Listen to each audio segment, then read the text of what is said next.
నిండు వేసవిలో నదులే అడుగంటిపోతుంటే అక్కడ మాత్రం భూమి పొరల్లో నుంచి గంగమ్మ వస్తోంది.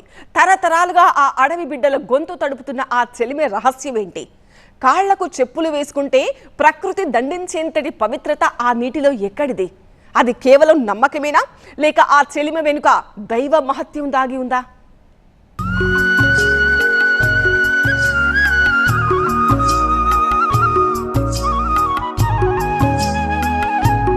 మూడు గ్రామాల ప్రజలకు ఒకప్పుడు దాహార్తిని తీర్చిన ఈ ధూపచెలిమ ఇక్కడి ప్రజలను ఆశ్చర్యానికి గురిచేస్తుంది.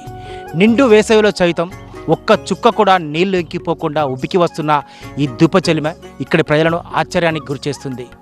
అదంతా దైవ మహత్యమని ఇక్కడ ప్రజలంతా ఈ నీటిని అత్యంత పవిత్రంగా భావిస్తున్నారు. అసలు ధూపచెలిమ ప్రత్యేకత ఏంటి?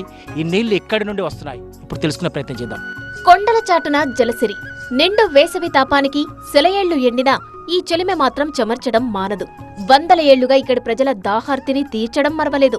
ఎటు చూసినా ఎర్రటి మొరం నేల, కనుచూపు మేరలో కాలువలేదు, చెరువు జాడలేదు. కాని నెర్రెలు బారిన నేలమ్మ గుండెలో నుంచి నీరు ఉబికి వస్తోంది.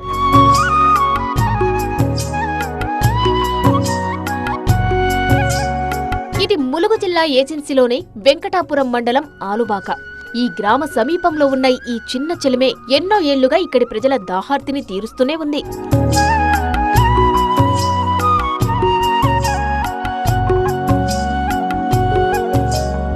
ఒకప్పుడు ఆలుబాక, సీతారామపురం, ముత్తారం గ్రామాలకు ఈ చెలిమె నీరే ప్రాణాధారం. ఈ నీటి ఊటను స్థానికులు ఎంతో భక్తితో ధూప చెలిమె అని పిలుచుకుంటారు.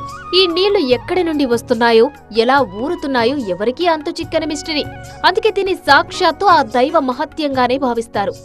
ఆలుబాక, సీతారాంపురం, ముత్తారం మూడు గ్రామాల దాహార్తిని తీర్చిన ధూపచెలిమ ఇది ఇక్కడి ప్రజలంతా ఈ ధూపచెలిమను దైవ మహత్యంగా భావిస్తుంటారు. అసలు ఈ చెలిమ యొక్క ప్రత్యేకత అనేది ఎవరికి అంతుచిక్కడం లేదు. ఇంత నిండు వేసవిలో సైతం నీళ్ళ చుక్క ఇంకిపోవడంతో ఇక్కడ ప్రజలంతా విచిత్రంగా భావిస్తున్నారు.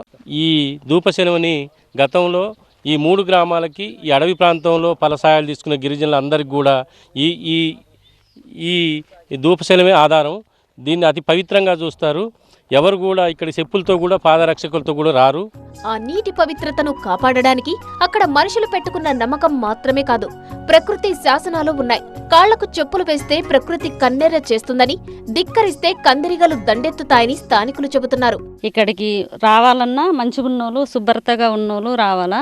మంచిగా లేనోళ్ళు వస్తే ఇవి కందిరిగలు వచ్చి ఇక్కడ కుట్టుడు జరుగుతాయి, వాటర్ కూడా మాయమవుద్ది. ఇదొక మరి విచిత్రంగా, ఇదొక పుణ్యలోకంలాగా గుర్తించుకుంటాం మేమందరం, గిరిజనులందరం. ఇక్కడికి మేము అయితే రాము. ఇది సైన్స్ చెప్పే భూగర్భ జల సూత్రమా, లేదా స్థానికులు నమ్మే అడవి తల్లి కరుణా కటాక్షమా? ఏది ఏమైనా ప్రకృతి ప్రసాదించిన ఈ జలం ఒక అద్భుతం, అడవి జీవాలకు ఓ వరం. గత వందలేళ్ల నుండి కూడా ఆశ్చర్యానికి గురిచేసినటువంటి ఒక వింత ఇది. ఈ వింత జలం ఎక్కడి నుండి వస్తుంది, ఈ జలం యొక్క రహస్యం ఏంటనేది మాత్రం తేలాల్సి ఉంది. ఇక్కడ ప్రజలైతే మాత్రం ఈ జలాన్ని ఒక మహత్యంగా భావిస్తూ ఆ జలాన్ని కూడా ఎంతో పవిత్రంగా దైవ జలంగా కూడా భావిస్తూ స్వీకరించడం జరుగుతుంది. కెమెరా పర్సన్ మున్నాతో పెద్దీష్, TV9 వరంగల్.